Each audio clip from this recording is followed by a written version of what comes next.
ఆస్తులు ఉంటాయి, లేకుంటే నాకు కొంచెం ఆదాయం ఉంటుంది.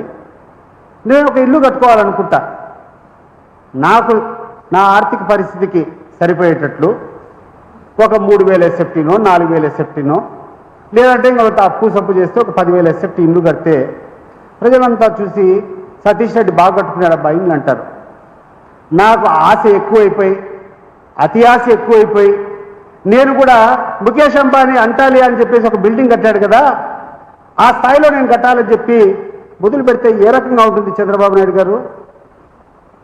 ఏ రకంగా సతీష్ రెడ్డి అనే వ్యక్తికి అంటాలి అనేటువంటి బిల్డింగ్, ముఖేష్ అంబానీ ఇల్లు లాంటి ఇల్లు కట్టాలంటే నన్ను ఒక తిక్కనా కొడుకు అనుకుంటారో, ఈరోజు చంద్రబాబు నాయుడు గారు మీరు పెట్టేటువంటి ఖర్చు, మీరు అమరావతి పైన చూపించినటువంటి హైపు చూస్తే రాష్ట్ర ప్రజలంతా ఇంతకంటే ఎక్కువ అధ్వానంగా నేను అనుకుంటాను.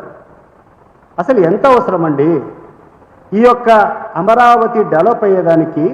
నువ్వు ఇచ్చినటువంటి నివేదికలోనే, నువ్వు ఇచ్చినటువంటి ప్రొజెక్షన్లోనే 1,00,000 ఎకరాలు డెవలప్ చేస్తే ఆ 1,00,000 ఎకరాలకు కావాల్సినటువంటి నీకు డ్రైనేజ్ పైప్స్ కానీ, లేకుంటే సీవరేజ్ పైప్స్ కానీ, లేకుంటే ఇన్ఫ్రాస్ట్రక్చర్ రోడ్లు వేసేదానికి కానీ ఎకరాకు దాదాపు 2 కోట్లు అవుతుంది. 1,00,000 ఎకరాలు నేను డెవలప్ చేయాలనుకుంటున్నాను ఒక క్యాపిటల్. 2,00,000 ఎకరాలకు, 1,00,000 ఎకరాలకు నువ్వు ఆ రకంగా డెవలప్ చేస్తే ఇంటూ 2 కోట్లు అయితే 2,00,000 కోట్ల రూపాయలు ఎవడి నాయన దగ్గర ఉందేడా? నాకు అర్థం కావడం లేదు చంద్రబాబు నాయుడు గారు. జగన్మోహన్ రెడ్డి గారు మెడికల్ కాలేజీలు కట్టాలనుకున్నారు.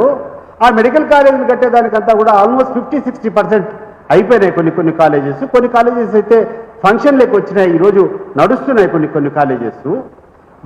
బాకీగా ఉన్నటువంటి ఆ మిగిలినటువంటి మెడికల్ కాలేజీలు కట్టాలంటే 5,000 కోట్లు. What is 5,000 crores in comparison to this 2,00,000 crores?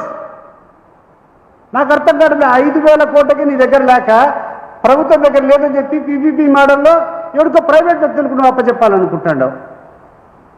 అటువంటిది నీ దగ్గర 2,00,000 కోట్లు ఎక్కడి నుంచి తెచ్చిస్తావా? నువ్వు కూర్చొని మాట్లాడినావు ఈ క్యాపిటల్ గురించి, self sustaining capital. What is self sustaining sir?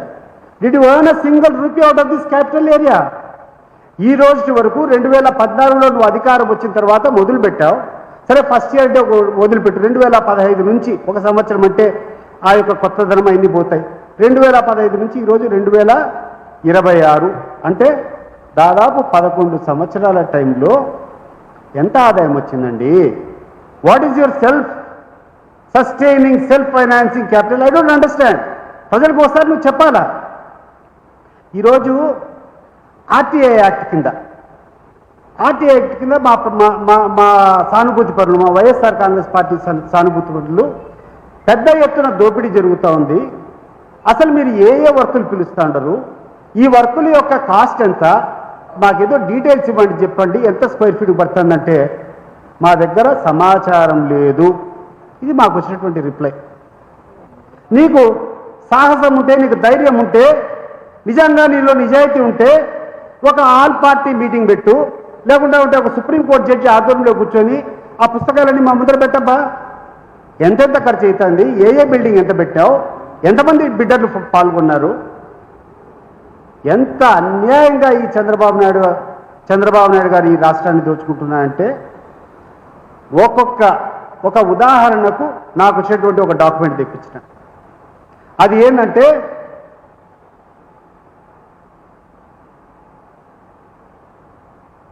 ఈ యొక్క సెక్రటేరియట్ భవనం చంద్రబాబు నాయుడు ఒక 5 బ్లాకులు పెట్టుకొని ఒక సెక్రటేరియట్ భవనాన్ని నిర్మించదలిచినాడు. ఆ సెక్రటేరియట్కు 52 లక్షల ఎస్ఎఫ్టీ కావాలంటే 52 లక్షల ఎస్ఎఫ్టీ కట్టేదానికి 4,354 కోట్ల రూపాయలు. 4,354 కోట్ల రూపాయలు 52,20,000 square feet of secretariat building కట్టడానికి. నేను అడుగుతున్నా, ఇప్పుడు హైదరాబాద్లో ఉందా? ఆల్మోస్ట్ పక్కనే ఉందా, ఇక్కడటువంటి సెక్రటరీ పక్కనే ఉందా? 10 లక్షలతో వాళ్ళు కట్టినారు. ఈరోజు దాంట్లో మోర్ దెన్ 40-50% అసలు దేనికి అవసరం ఉందో కూడా అర్థం కాకుండా ఉంది, ఖాళీగా ఉంది. 10 లక్షలతో కట్టేటువంటి తెలంగాణలో ఉన్నటువంటి సెక్రటేరియట్ భవనమే దాదాపు 40-50% ఖాళీగా ఉంటే 52 లక్షల ఎస్ఎఫ్టీ ఎందుకు కట్టావు స్వామి? ప్రజలకు నువ్వు ఒకసారి వివరించు, 52 లక్షలు ఎందుకు అవుతుంది? 52 లక్షల ఎస్ఎఫ్టీ అవసరమేముంది? ఆ 52 లక్షల ఎస్ఎఫ్టీ నువ్వు కట్టడానికి 4,000